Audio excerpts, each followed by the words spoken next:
Bueno, buenas tardes. Les damos la bienvenida a esta última jornada de charlas y conversaciones sobre la muestra Cárceles, Narraciones del Encierro.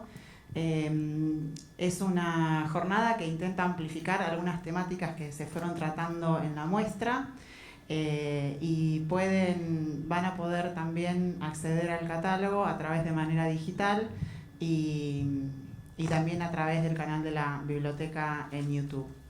En esta tarde vamos a empezar con una mesa que trata dos temas que aparecen en la muestra y que hasta ahora no los hemos conversado, que son género y salud mental.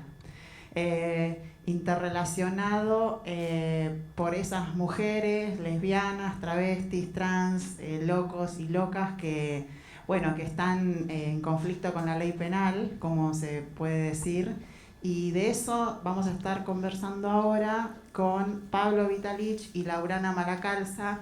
Quiero presentarles. Laurana Malacalza es coordinadora del Observatorio de Violencia de Género. Era coordinadora del Observatorio de Violencia de Género en la Defensoría del Pueblo de la provincia de Buenos Aires. Es coautora del libro Madres en Cuestión, editado por la Facultad de Derecho de la UNICEN, Universidad del Centro de la provincia de Buenos Aires. También en 1996 fue Premio Nacional al Mejor Promedio en la carrera de Historia. Y bueno, ella donó material. El libro Madres en Cuestión habla sobre la experiencia de ejercer la maternidad en y desde la cárcel. Y vamos a hablar de estos temas y otros más. Y Pablo Vitalich es licenciado en Psicología y es integrante del equipo interdisciplinario de la Unidad de Letrados Móviles de Salud Mental Penal de la Defensoría General de la Nación. Y es ex coordinador del Programa Interministerial de Salud Mental Argentino PRISMA. Este es un programa que coordinó el trabajo con personas con problemas de salud mental, también en conflicto con la ley penal, y que en 2011 trasladó la unidad penal que estaba en el Borda a la cárcel de Ezeiza. Digo bien, y bueno. Entonces, voy a enmarcar un poco la conversación porque vamos a conversar. En la muestra tenemos un sector dedicado a la criminología a fines del siglo XIX, con la traducción de cantidad de material del positivismo italiano, de Lombroso, y de una gran cantidad de materiales en la cual una gran cantidad de juristas argentinos y personal policial elaboró contenido acerca de cómo clasificar la criminalidad. Y ahí, en esas conductas anormales, tenemos a José Ingenieros también como gran ejemplo de esto, estaban la locura, la transexualidad, la homosexualidad. Y estos discursos no solamente estaban en el ámbito científico, sino que en la muestra tratamos de mostrar cómo estaban en los medios masivos de comunicación de los años 20 y 30, de los cuales el diario Crítica es un gran ejemplo. Es decir, la gente se entretenía leyendo sobre las formas de los rostros, las formas de los cráneos, y también muchas crónicas sobre locos que mataban y por qué robaban estos ladrones, etc. Bueno, entonces es un tema que no hemos desarrollado y por eso decidimos conectarlo. Y bueno, en principio quería cederles la palabra, que cada uno cuente un poco, porque el eje es un poco entender cómo estos discursos siguen presentes hoy en día. Obviamente que nadie lo podría negar, pero también cómo la política pública trabaja hoy estas temáticas. Piensen que el Estado argentino nace como Estado moderno al mismo tiempo que esta explosión de discursos. Entonces, las cárceles, los hogares que se llamaban hogares para niños o asilos, eran estrenados de acuerdo a estos modelos teóricos. Eso es como una especie de laboratorio de tener las herramientas y los recursos para poder ponerlo en práctica. Y hoy en día continúan, pero obviamente pasó mucho tiempo. Pero un poco empezar como presentando sus experiencias y en base a este eje. Bueno, hola, ¿qué tal? ¿Cómo están? Bueno, gracias por la presentación, gracias Laurana por estar y compartir la mesa, y a todos los que están acá. Y me pidió, voy a ser bastante obediente porque que primero hiciéramos una presentación un poco de dónde veníamos trabajando y cuál era un poco, que explicáramos cuál era el contexto en el que cada uno de nosotros venía laburando. Y me pidió en particular que yo venga acá en calidad de haber sido coordinador de Prisma. Entonces, un poco lo que me pidió es que les contara un poco de qué se trata el programa en particular. Yo ya no trabajo ahí, así que un poco para mí esto es como remover un poco, revolver sobre la experiencia y volver a evaluar un poco qué significación tuvo eso que intentamos hacer en su momento. Bueno, voy a intentar ser un poco esquemático, así podemos conversar. En el año más o menos, hace mucho tiempo atrás, hace más o menos 15, 16 años, existía lo que se llamaba la Unidad 20 del Borda. La Unidad 20 en realidad era una unidad del propio Servicio Penitenciario Federal, era una unidad que pertenecía al Servicio Penitenciario Federal, pero le alquilaba un lugar a la ciudad y en el Borda, y que queda en el Borda. Y en ese lugar, en aquel momento, estaba a cargo de los propios profesionales del servicio penitenciario. Ustedes no sé si saben, pero dentro del ámbito del servicio penitenciario federal, no sé cómo es en provincia, pero por lo menos el federal es así, los docentes, los psicólogos, los trabajadores sociales, la gente que se encarga de educación, la gente que se encarga de trabajo, pertenecen al propio servicio penitenciario. Y están inscritos dentro de lo que es la lógica jerárquica y verticalista que caracteriza la lógica un poco militarizada de las funciones y los roles del servicio penitenciario. Entonces, la unidad 20, ¿se escucha bien? Perdón, estaba diciendo algo. La unidad 20 estaba a cargo, tenía un grupo de psicólogos, psiquiatras y demás que dependía del Servicio Penitenciario Federal. Y ahí estaban alojados dos tipos, así lo llamaban ellos, yo no lo estoy llamando así, que quede claro. Ahí estaban internados dos tipos de personas, uno que eran los inimputables. Los inimputables son unas personas, ustedes no sé si saben, cuando a uno se le imputa un delito, lo primero que aparece es una junta que evalúa si esas personas tienen que estar, si son susceptibles de ser juzgados o no son susceptibles de ser juzgados.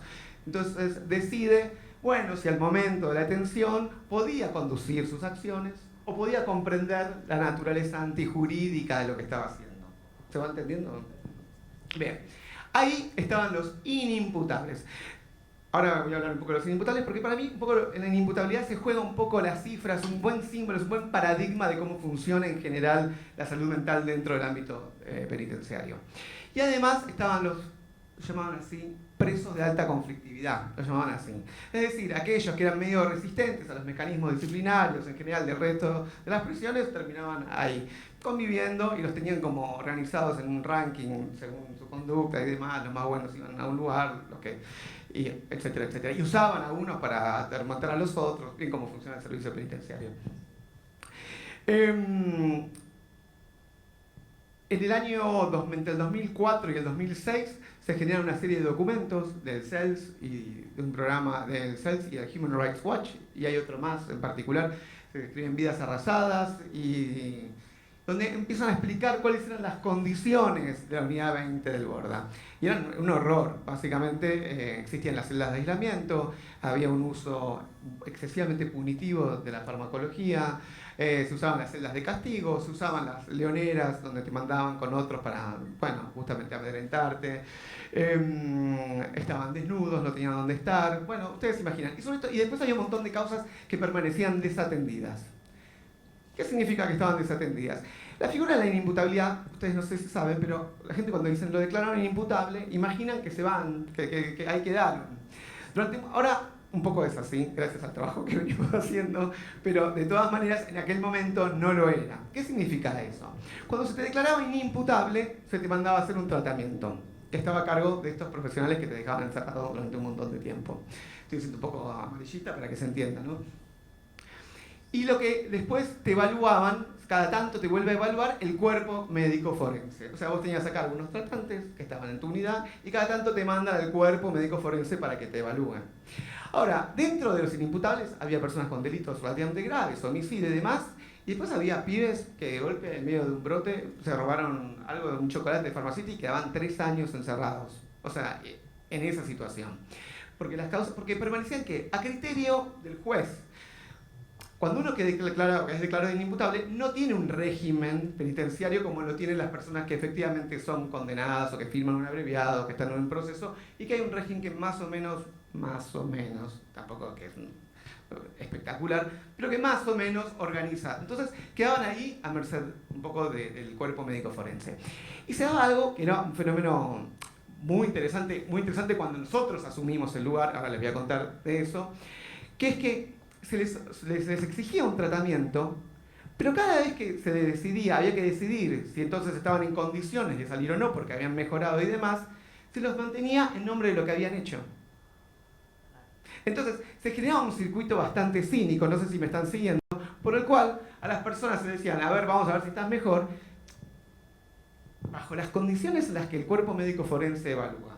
Que esto, el cuerpo médico forense está ahí en tribunales, las personas van por un comparendo que son, no sé, están a veces 48 horas dando vuelta por toda la Argentina, paseando en los camiones que no son tan amigables por otra parte, y en esos camiones ¿no? Llegan, los evalúan, los ven 5 minutos, les piden respeto a los profesionales, digan, hábleme bien, siéntese bien, ¿no? Usted está un poco sucio, tengo ahí, hay documentos sobre eso, y les hacen una evaluación. Pero en general volvían una y otra vez a condenarlos en nombre de los que efectivamente habían sido imputados, por lo cual en realidad todo el sistema era un poco tautológico en ese sentido. Y por supuesto, después la gente explota, ¿no? Porque lo sometés a hacer. Y ahí yo creo que históricamente ha sido el lugar de las ciencias, sí, las nuestras en particular. Nosotros constatamos, yo no, porque yo soy bueno, pero como tendíamos a constatar de que efectivamente había un problema con esta persona, ¿no? Digo, todo el aparato penitenciario funciona como una gran máquina así tautológica, por lo cual produce aquello que después va a tratar, ¿no? El sistema que supuestamente tiene que abordar algo, lo produce y después constata, no, pero mira, este tipo es violento, es irascible, etcétera, etcétera. ¿Sí? Bien. Por todas estas denuncias de todos estos organismos, se decide lo que es la primera intervención civil de la Unidad 20, que se da en el 2007, que estuvo a cargo de Luis Oman, que, bueno, lo quiero reivindicar un poco porque tuvo un poco el proyecto de decir, bueno, hay algo muy innovador, que es que los tratamientos en salud mental de la Unidad 20 queden a cargo de civiles y no de los propios profesionales del servicio penitenciario. Porque además me parece que hay una idea atrás, una idea estratégica, de que en parte el servicio penitenciario, la cárcel, vive un poco de su oscuridad, y en la medida que cuanto más uno la pueda permear con dispositivos civiles, queda un poco más expuesto, o queda un poco más reducido todo el cinismo y lo que sucede ahí adentro. Y esa primera intervención, quizás tuvo un primer efecto, que fue anular, transformar todos estos dispositivos de tortura que había en la Unidad 20, y sin embargo, para mí, mi gran sorpresa es que yo empecé a participar ahí, eso fue en el 2007, yo entré en el 2009 con una masa importante de profesionales, en ese momento éramos 40 personas que entramos a trabajar ahí.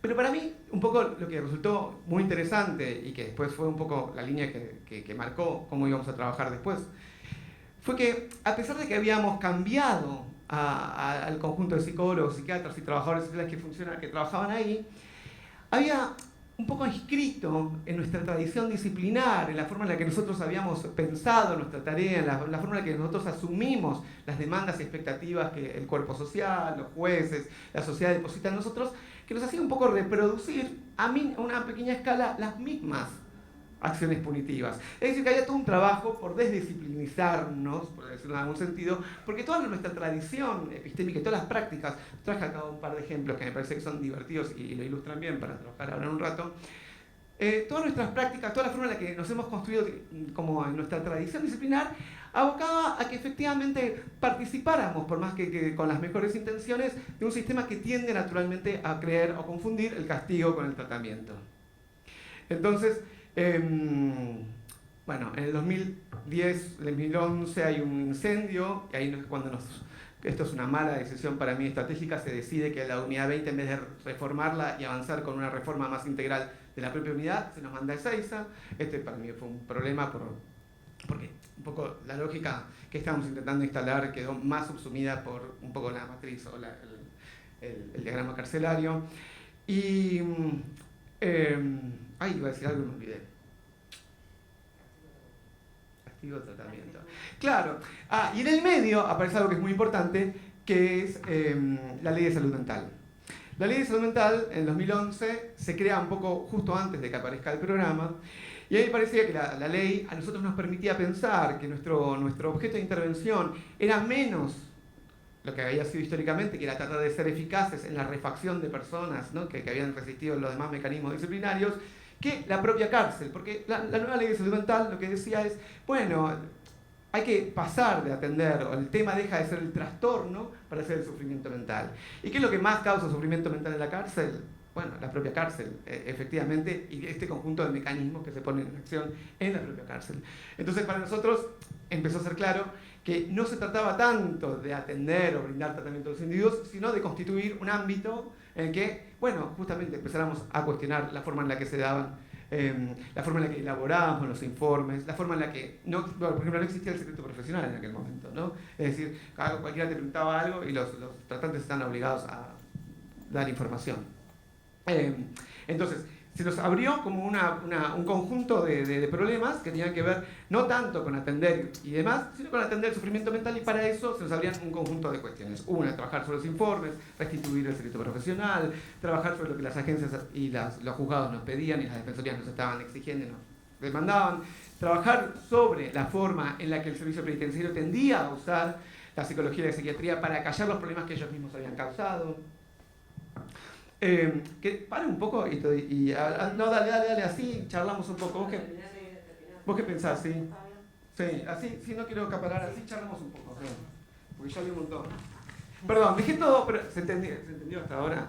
Agrego que la Ley de Salud Mental pasó del paradigma de ser un paciente a un usuario, o sea, como la persona no era ya, digamos, un objeto, sino más como un sujeto, bueno, de alguna manera. Bueno, pero Laurana nos va a contar. Bueno, ahí no, me parece que buenas tardes, un gusto enorme este espacio, esta conversación con gente amigues, y con este espacio de encuentro. Yo debo aclarar algo porque si no me van a echar. Yo estoy a cargo actualmente de la Subsecretaría de Políticas contra las Violencias de Género del Ministerio de las Mujeres y Diversidad de Provincia de Buenos Aires. Lo tengo que decir porque ahora estoy en este rol. Y además tengo responsabilidades sobre la temática que hoy trabajamos, con lo cual es una referencia situada desde donde vamos a hablar, pero sin querer, me parece, o queriendo, nos hace un convite que arranca nuestras experiencias en la cárcel en el año 2005-2006. La mía también en ese año en las cárceles de la provincia de Buenos Aires, en el 2006, cuando recientemente se había conformado la Comisión Provincial por la Memoria, y dentro de la Comisión Provincial por la Memoria, que es un organismo de derechos humanos, deciden armar un comité contra la tortura que iba a inspeccionar las cárceles en provincia de Buenos Aires, un gran agujero negro para la política en general, para la discusión de los gobiernos progresistas y del campo nacional y popular. Y la verdad, esto lo voy a contar como una experiencia, una anécdota. Yo estaba haciendo en ese momento una maestría en género en la Universidad de Rosario y estaba trabajando en la Comisión por la Memoria, dando talleres sobre memoria y género, y me dicen los que recién habían conformado el comité: tenemos que ir a una cárcel de mujeres, necesitamos que alguien que sepa de esto venga. Y yo dije, yo jamás entré a una cárcel, pero como estaba estudiando estudios de género, se supone que podía hacer un aporte o algo, y lo conversábamos recién con Pablo. Creo que cuando al menos a mí me pasó cuando ingresé una vez a la cárcel, nunca más me despegué de la cárcel, y eso es una gran pregunta de cómo nos atraviesa y por qué nos atraviesa de tal manera la experiencia de tener contacto con el mundo carcelario, ¿no? Cuántas cosas vimos en terapia para entender qué es lo que esa experiencia carcelaria nos devuelve. Yo le decía recién a Pablo antes que vinieran ustedes, para mí tiene algo de una enorme seducción, porque es una de las formas más espectaculares de cómo se manifiesta el poder, ¿no? Hay algo ahí que vemos que el poder está atravesando permanentemente todas las prácticas institucionales, la vida, ¿no? Es una vida atravesada por el poder concentracionario, digamos, como más evidente. Entonces hay algo ahí de lo que emana cuando uno va a hacerse algunas preguntas, y sobre todo cuando va a escuchar. Me parece que esa experiencia de la escucha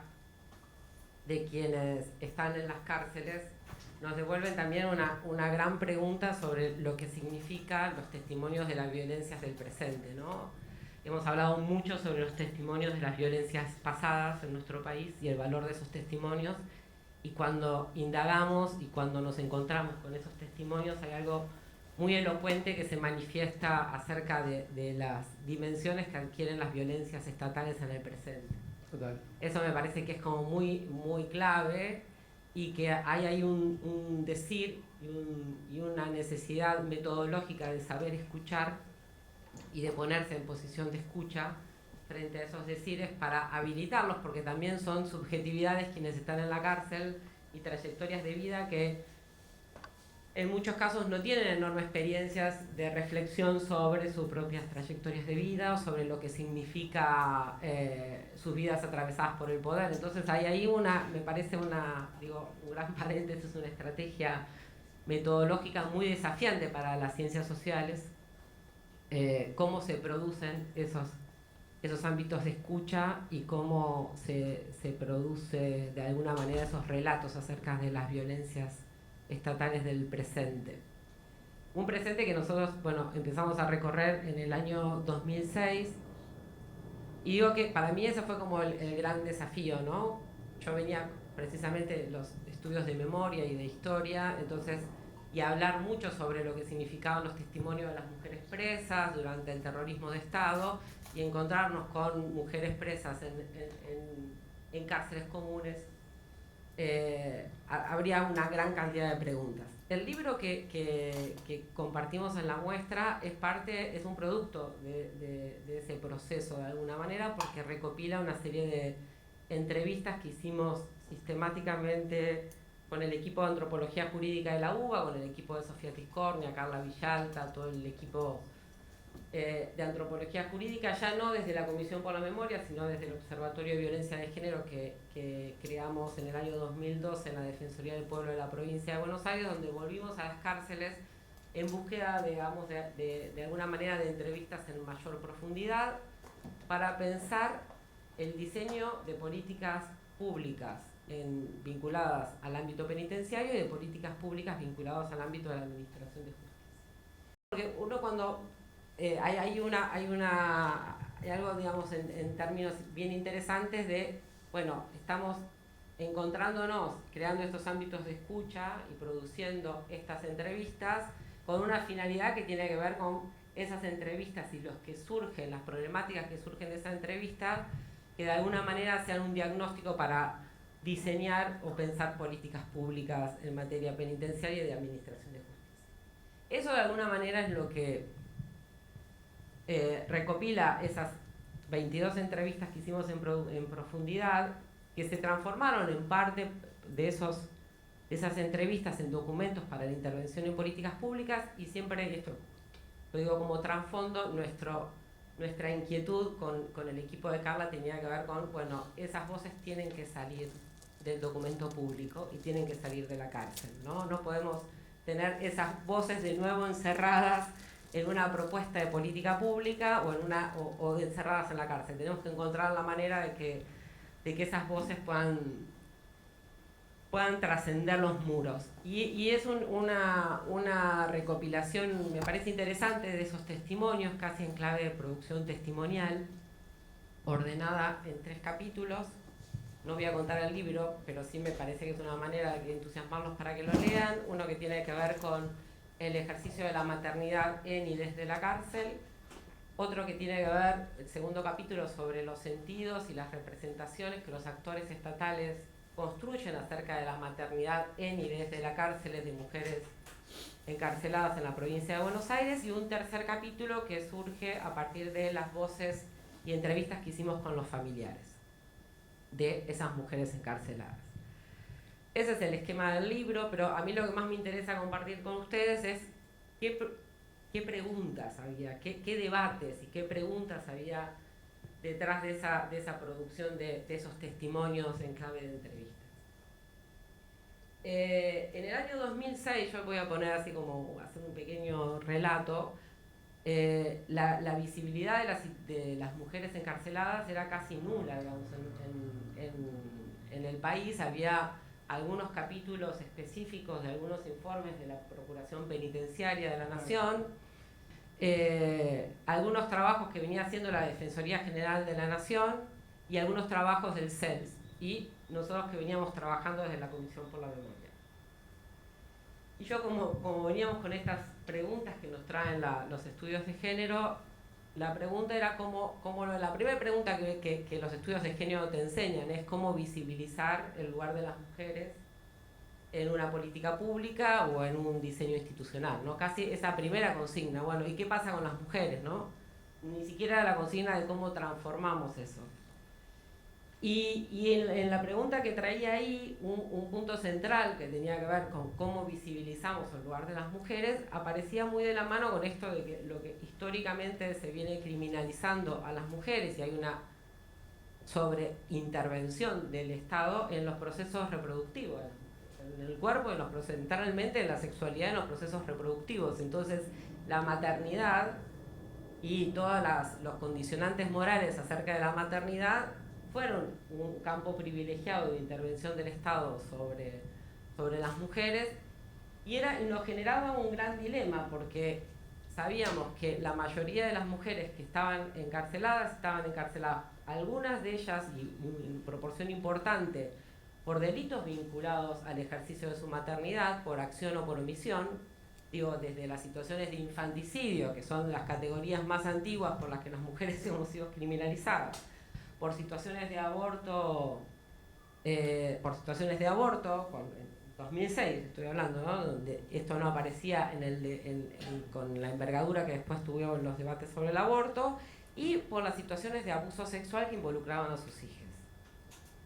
Y ahí, digamos, el lugar de la maternidad tenía que ver con, centralmente, haber impedido que esas situaciones de abuso sexual ocurrieran. Porque es llamativo, ¿no? Uno imagina que en las cárceles hay una gran... Es cierto, de mujeres, población vinculada a delitos contra la propiedad, y después paulatinamente, y eso lo podemos seguir conversando, todo lo que significó la desfederalización en materia de estupefacientes en la provincia de Buenos Aires, que a partir del año 2005 empezó a aparecer una nueva actuación de mujeres presas por delitos de tenencia y con fines de comercialización en medidas muy pequeñas en la provincia de Buenos Aires. En ese momento, y que ingresábamos a las cárceles con esta pregunta de cómo hacer visible la problemática específica que abordan, que las mujeres tienen en el encarcelamiento. Y ahí aparece la maternidad, el ejercicio de la maternidad como una temática central. Y yo voy a contar este dilema, digamos, en ese momento, quienes éramos feministas en el 2006, todos sabíamos el nivel de opresión que significa la maternidad y la incomodidad que nos generaba y nos genera pensar a las mujeres en su lugar, a partir de su lugar como maternando, ¿no? A partir de su lugar de madres. Pero también sabíamos que la presencia de los niños que vivían en las cárceles era muy disruptiva para el servicio penitenciario, para las políticas penitenciarias y para las políticas judiciales. Disruptivas en términos de está alojado una persona que es inocente, que no tiene ningún tratamiento ni ningún castigo y que viene ahí a romper una lógica incluso para el propio administración de justicia, donde la persona que está presa con su hija, ¿no? Y hay un tercero en discordia en el ámbito de la justicia penal, la víctima, el victimario, y un tercero que aparece que es una niñez encarcelada. Entonces entendíamos que la maternidad puesta en ese ámbito de discusión y de debate podía llegar a ser transformadora. O sea, podía ser una categoría que modificara parte de las políticas penitenciarias y de la administración de justicia. No sé si soy clara en lo que quiero decir, ¿no? Casi usar un lugar de opresión como un rol que percibamos como de opresión, a ser jugado como un rol de transformación. O sea, estratégico en el sentido de... Estratégico. Y la estrategia venía porque era la única instancia que el servicio penitenciario había en las políticas penitenciarias definido políticas especialmente asignadas a las mujeres, por su rol de madres. y por sus instancias de reproducción.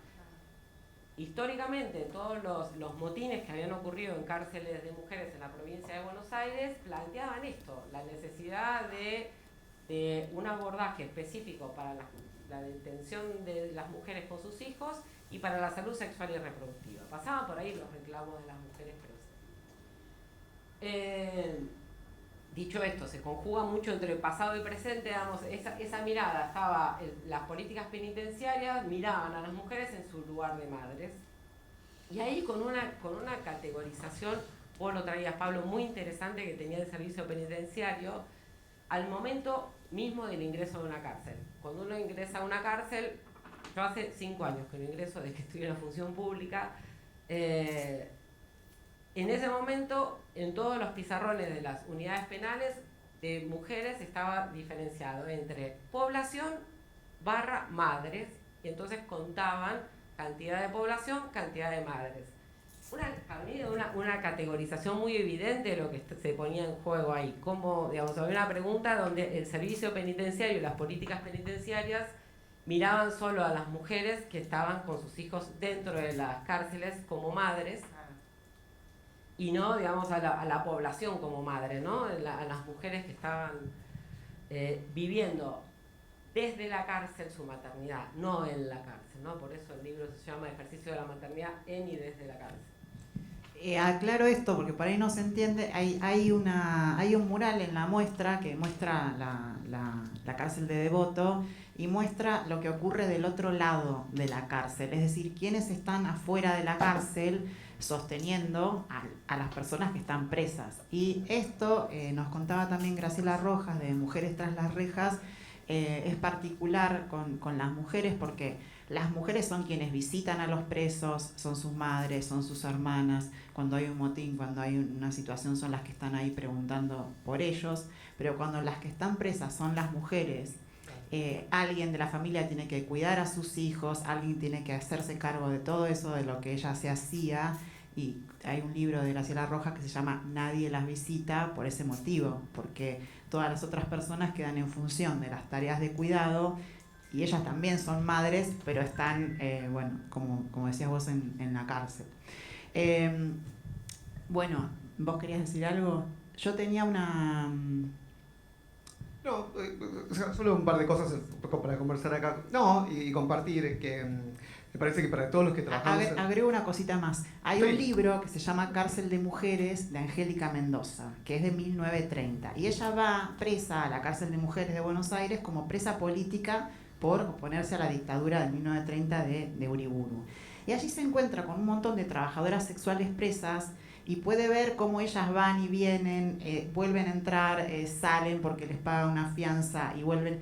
Y hay un encuentro en ese libro en el que ella relata el horror de las presas políticas, que son mujeres blancas, que tienen un ideal, y que se encuentran con estas trabajadoras sexuales que incluso también a veces las acusan de ser lesbianas, pero también hay una comprensión de que las que a ellas las vigilan y las guardan son monjas en esa cárcel. Entonces ella dice, bueno, ¿qué pasa con la sexualidad? Acá hay un montón de personas que están presas por su sexualidad, pero las que nos vigilan son monjas que no. Entonces hay un encuentro ahí y un relato apasionante, porque también está esta cuestión de la anormalidad. Y en estos libros que aparecen en esta vitrina, bueno, la transexualidad y los homosexuales son vistos como, bueno, personas anormales, y entonces esas cuestiones es, digamos, como se van conectando también, ¿no? Como las conductas terminan con las personas presas. Pero bueno, vamos si quieren tirando algunas... No, solo iba a compartir con vos algo en relación a esta fascinación que ejerce en la cárcel.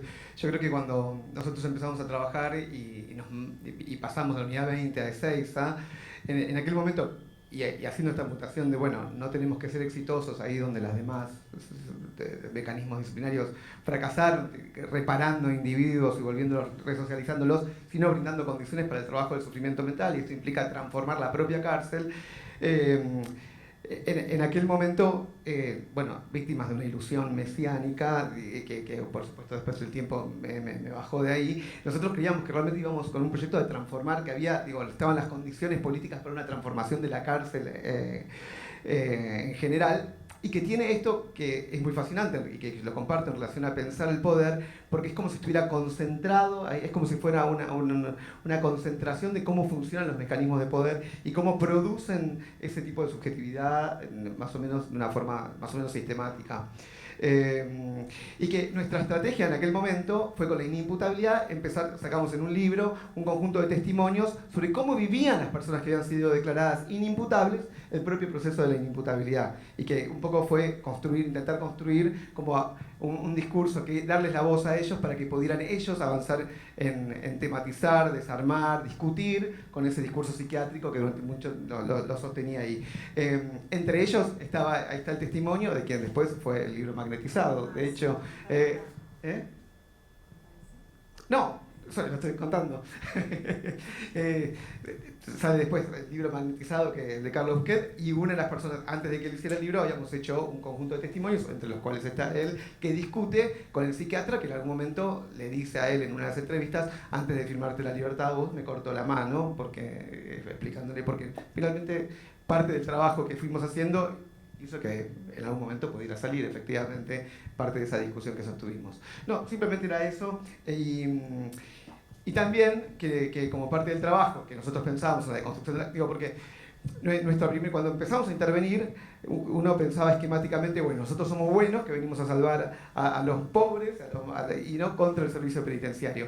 Y me parece que parte de nuestro trabajo fue, bueno, repensar la forma en la que el politismo está más o menos atravesado, y atraviesa no solo a las propias disciplinas psi, a nosotros y al servicio penitenciario, sino a las propias personas detenidas, y bueno, construimos las asambleas, construimos una investigación transversal de la que participamos todos sobre violencia en la cárcel, que fueron también las formas en las que intentamos desarmar conjuntamente esos mecanismos, pero eran simplemente como acotaciones a algo que iba diciendo Laurana. Y agrego a esos años 2006 la ley de educación, que el otro día en una visita guiada había otra de las talleristas que dan talleres que salen y acá nos van a acompañar también Laura Ares y Vanina hablando sobre la edición, sobre los talleres de edición en la cárcel, y que también se preguntaba por qué para las universidades, o por qué para tantos trabajadores universitarios es tan,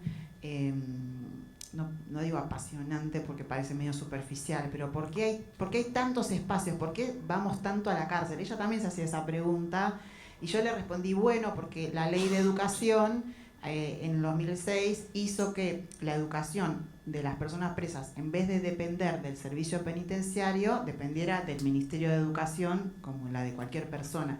Y ella me miró como diciendo, no me des una respuesta sabionda, esto va más allá de eso, me decía, esto va más allá de eso. Igual no quiero ser insistente, pero de verdad que es diferente, porque en otros países no es así, y eso evidentemente es un cambio. Creo que, y respondiéndote un poco a vos, nosotros creo que estamos también acostumbrados, nacidos y criados en democracia, a pensar que no podemos tolerar asumir que una persona está, vamos a decir, entre comillas, desaparecida. O sea, no podemos movernos por la vida pensando que quien no está a mi lado no está, sino que a mi lado no hay alguien, por ejemplo, en la escuela o en el hospital, porque en realidad esa persona está en otro lugar, está en la cárcel.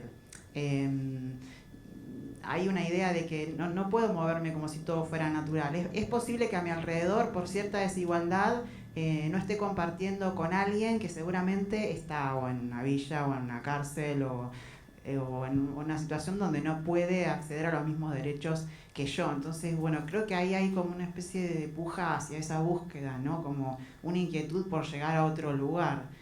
No sé, eso es una idea que a mí se me ocurre por todo lo que charlamos. La tiro. No, yo como para seguir el relato, digamos, y para seguir la conversación porque para mí es una pregunta que sigue estando, no solo porque qué es lo que pasa en el ámbito carcelario. También otro gran debate es qué nos pasa a los progresismos y al campo nacional y popular para debatir sobre la seguridad, sobre el punitivismo y sobre el encarcelamiento, que es una agenda enorme, agenda pendiente, siempre la ha relatado muy bien la derecha y nosotros vamos como por atrás, como tratando de resolver las consecuencias de eso. Creo que y pensando en este contexto y en el momento en que arrancábamos en el 2006, y la veo a Liliana acá, Cabrera, y lo hemos conversado mucho también con ella, el 2006 fue un momento de organización interna en los ámbitos carcelarios muy importante. Hubo en la provincia de Buenos Aires una huelga de hambre muy extendida que empezó en cárceles de varones y se sostuvo durante un mes más en las cárceles de mujeres. También impactó en el ámbito federal, eso lo hemos conversado con Liliana hace un tiempo, pero había una experiencia política y de organización al interior de la cárcel muy significativa, donde desde los organismos de derechos humanos, desde los organismos de control, de la defensa pública, se pudo articular estrategias en conjunto, ¿no? Y con ese petitorio que hicieron, recuerdo, las mujeres en la unidad 33, donde de nuevo la maternidad aparecía como, y la salud sexual y reproductiva como lo diferenciador, y además el tema vinculado a sus hijos, ¿no? Dentro y fuera de la cárcel, esta idea del doble castigo, del sufrimiento que significa para las mujeres estar encarceladas.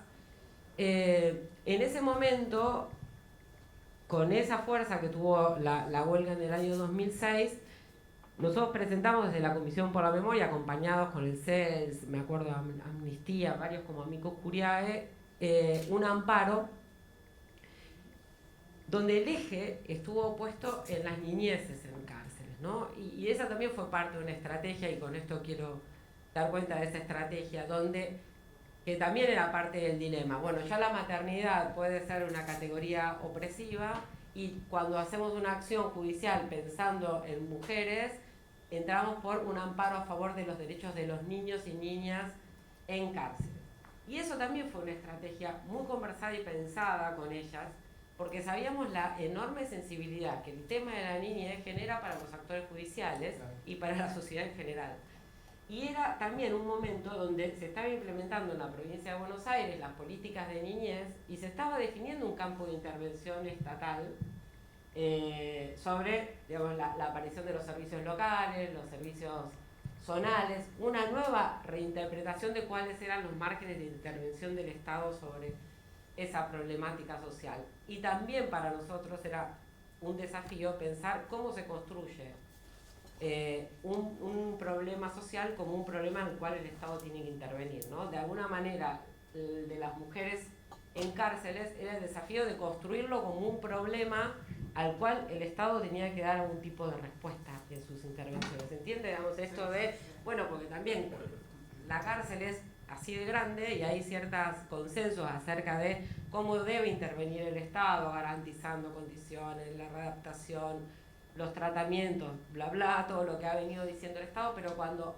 uno hace una mirada más acotada y busca definir cuáles son los marcos de intervención sobre una particularidad que tiene la cárcel, en este caso las mujeres, ese recorte fue un primer momento. Un segundo momento tuvo que ver con, a partir del fuerte impacto que tuvo en términos de reformas penitenciarias que se empezaron a hacer en la provincia para abordar la situación particular de niños con sus madres en la cárcel, darnos una estrategia en torno a las presentaciones judiciales. Porque, ¿no?, es como esta cuestión de vamos a hacer una cárcel bonita, con guardería, con plaza para los pibes, pero la mujer sigue estando presa con sus hijos adentro. El problema es cómo encontramos estrategias para que la maternidad sea lo que les permite salir de la cárcel también, ¿no?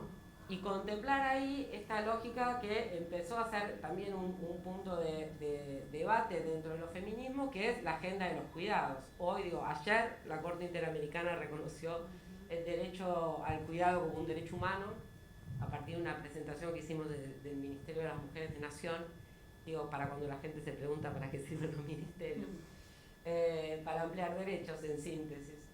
Pero empezaba a sonar la agenda de los cuidados como como el tercer momento, ¿no?, para pensar la problemática, ya no solo en las mujeres en su condición de madre, ya no en las niñeces que estaban en el encierro, sino en pensar el cuidado como una práctica social compleja que tenía su vinculación con el mundo carcelario, pero que también tenía su vinculación por fuera del mundo carcelario.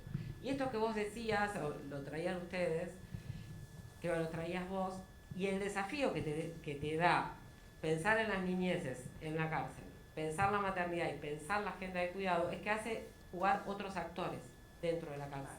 Ya no tenés solo el servicio penitenciario y el fiscal, el tribunal o el defensor. Tenés obligatoriamente esas agendas, te suman la necesidad de que intervengan los servicios locales, que intervenga el área de salud, que intervenga educación, que intervengan otros ámbitos para romper esa opacidad que suele tener la cárcel.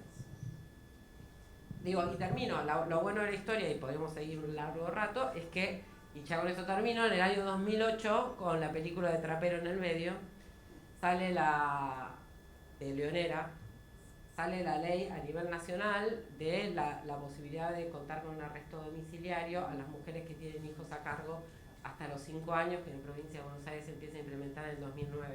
Digo, fue un momento de mucha ebullición, de mucha articulación entre organismos estatales, entre las mujeres que estaban presas con sus acciones y los organismos, algunos de control del Estado, para impulsar todas estas alianzas, todas estas transformaciones.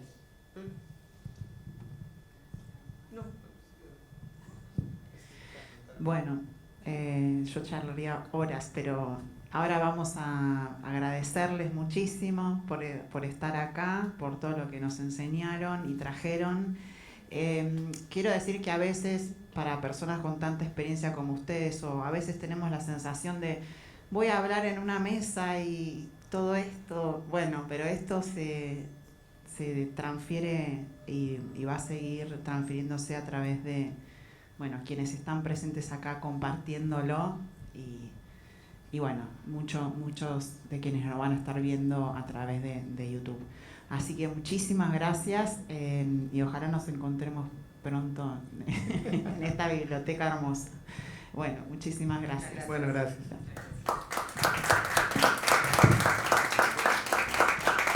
Bueno, y ahora no se vayan porque vamos a tener una lectura muy especial con trabajadoras de la biblioteca. Sigue esta ronda, les pido que se acerquen. Vamos a leer, les voy a ir contando. No se vayan, acérquense. ¿Quieren pasar? Sí. Vamos a leer juntos un poema de Juan L. Ortiz. ¿Están listos para escuchar poesía? El poema se llama El árbol de la prisión y las mujeres.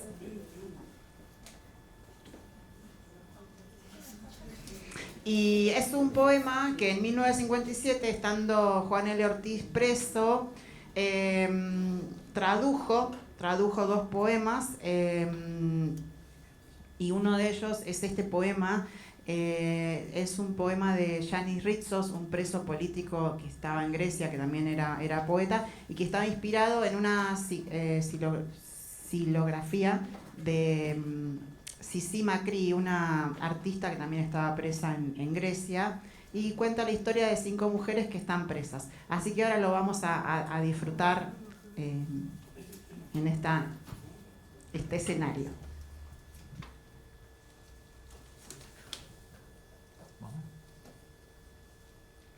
Ha oscurecido. La hora de la extinción de las luces ha sonado. Las mujeres están reunidas en la celda, en la sombra. No duermen aún. Las camas de madera y las sábanas despiden una luz imperceptible. Antes de acostarse, las mujeres se sientan en el suelo, como alrededor de un pozo invisible. Hablan a media voz. No se les oye casi.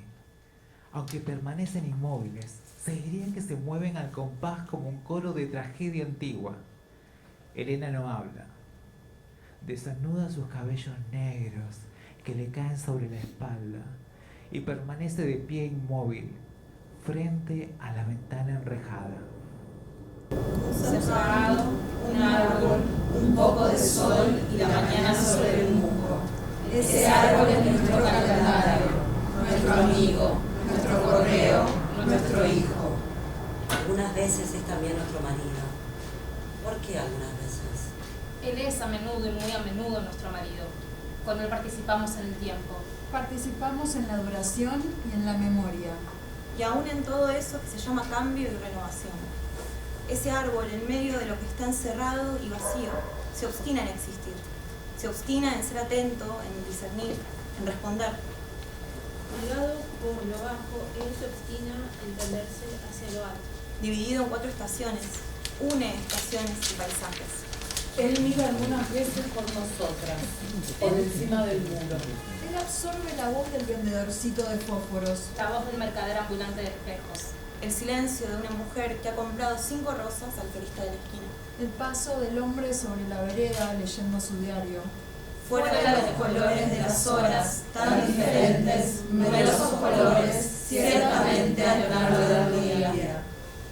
Y las estrellas a lo largo de la noche, extrañas estrellas, ruedas dentadas, pentáculos, carrozas, animales apacibles, y 2 tiros detenidos en la puerta del castillo de la luna. Nadie habitaba la luna. Pero es posible que alguien durmiera allí, o fingiese dormir. Se oyen las llaves en el gran pasillo. Blancura fijada a la noche, con un golpe de cuchillo. Era tan simple, casi sin color, casi sin importancia ser o no ser.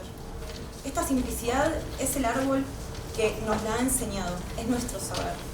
Es nuestro coraje calmo, ausentarse, esperar, no esperar, esperar. La alegría tácita de ofrecernos aun si los otros olvidan eso o no lo saben todavía.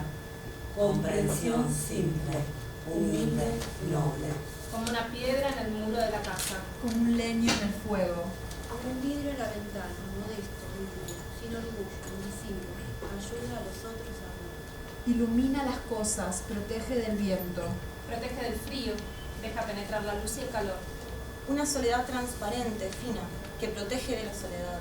Un silencio corto entre 2 palabras amargas. Una se toma el tiempo de pensar en ellas. La segunda palabra amarga no ha sido preferida. El aire se hace claro, los ojos devienen claros, se hace la luz. Una comprensión silenciosa, comprensión lejana y próxima. Es nuestra más modesta grandeza y nosotras no tenemos ninguna dificultad en pronunciar esta palabra. Aunque permanezcamos mudas, Inmovilizadas, detenidas bajo llave, puestas al margen de los sucesos.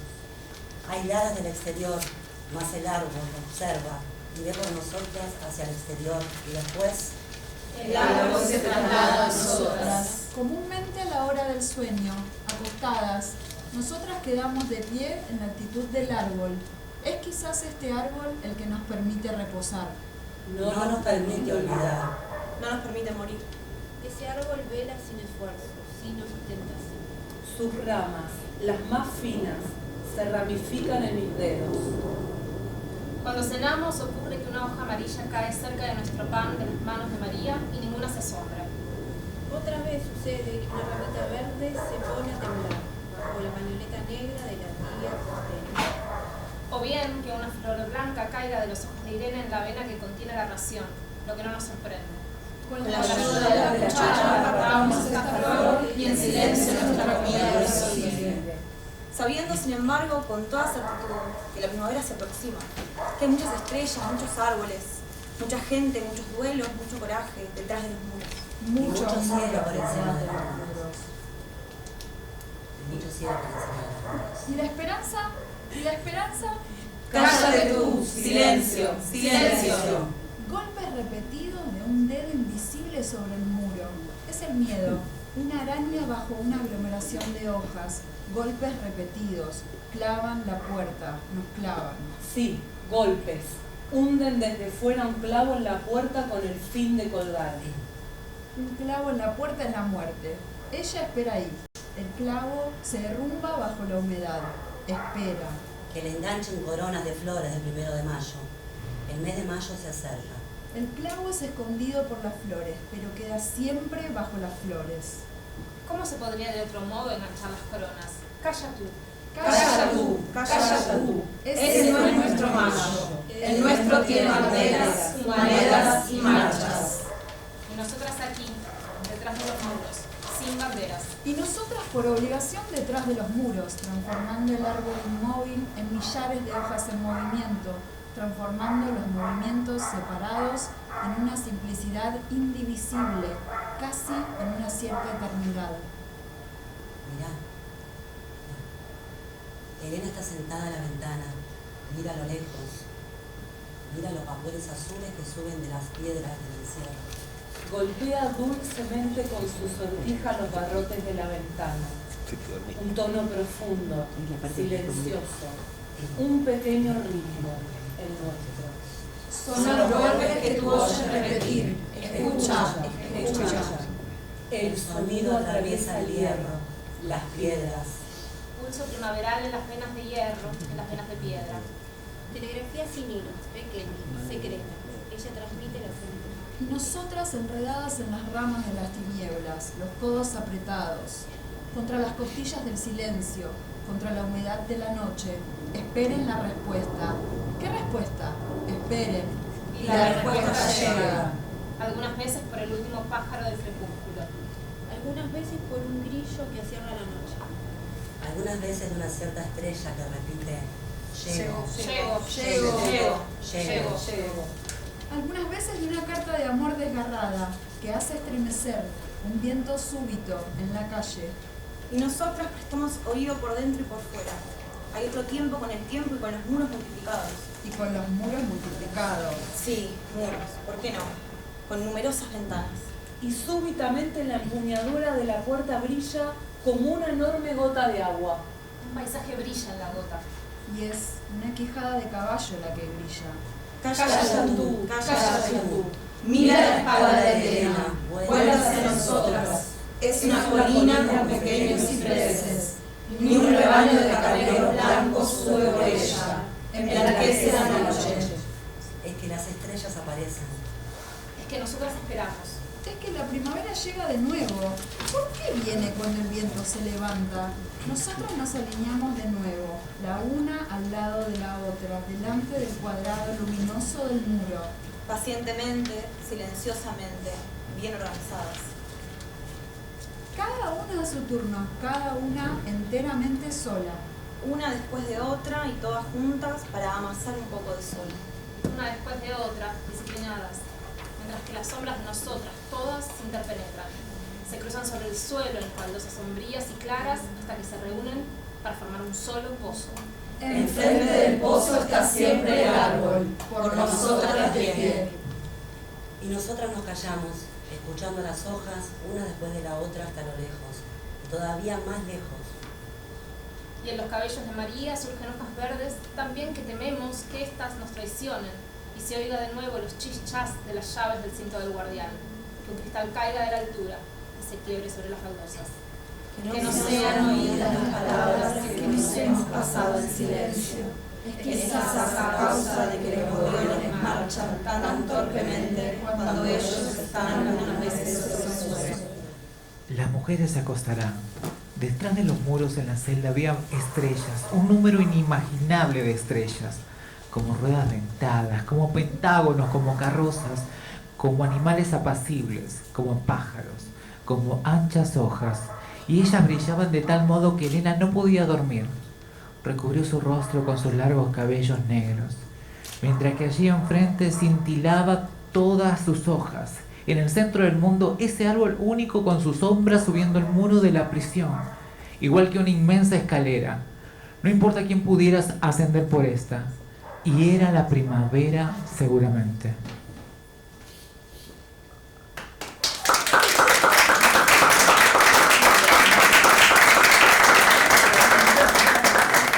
Hola, bueno, ahora muchísimas gracias, es hermoso esto. Piensen que todas estas personas trabajaron en la muestra, voy a nombrar algunas de ellas. Dani trabaja en diseño, More trabaja en los procesos técnicos de los libros, Brenda en la preservación de los libros para que puedan también mostrarse y que no se rompan. Y Georgie trabaja en los archivos de la biblioteca, Lu Gómez también trabaja en audiovisuales, y Nuri también en archivos, y Eugen en el archivo de crónica. Así que todas estas personas, entre sus manos también pasaron todos estos materiales que están en el tercer piso. Bueno, vamos a hacer una pausa de 10 minutos y en 10 minutos volvemos con Mario Nosotti, que nos va a hablar de este suceso en la vida de Juan L. Ortiz para profundizar, que es lo que llamamos la respuesta poética. La respuesta poética es esta respuesta que da Juan L. Ortiz cuando es preso en 1957, acusado de comunista. Bueno, él está en la cárcel y se acercan un montón de personas intelectuales, poetas, para ver cómo está, bueno, visitarlo. Y él responde que él en este momento se encuentra traduciendo unos poemas, que va a dedicar su tiempo en la cárcel a traducir. En ese momento hay una revista de poesía que se llama Poesía Buenos Aires, que saca una solicitada hablando de esta prisión injusta y transmite esta respuesta diciendo que va a publicar estos poemas en la revista. Esto es en el año 1957. No se publican estos poemas porque son manuscritos. Juan L. Ortiz después viaja a China y en el año 1978 él está a punto de publicarlos en una revista en Rosario, pero por esas cosas de avatares de la edición, de los que también después vamos a estar charlando en la siguiente mesa, no ocurre esto. Ocurre en el diario de poesía número 1, que está expuesto en la muestra en 1986. Con mucho esfuerzo, algunos seguidores de Juan L. Ortiz logran arrebatarle este poema y logran publicarlo. Bueno, esa es la historia de este poema, y en 10 minutos Mario nos va a estar contando más, porque él escribió sobre la vida de Juan L. Ortiz. Así que bueno, tenemos 10 minutitos para descansar. Gracias.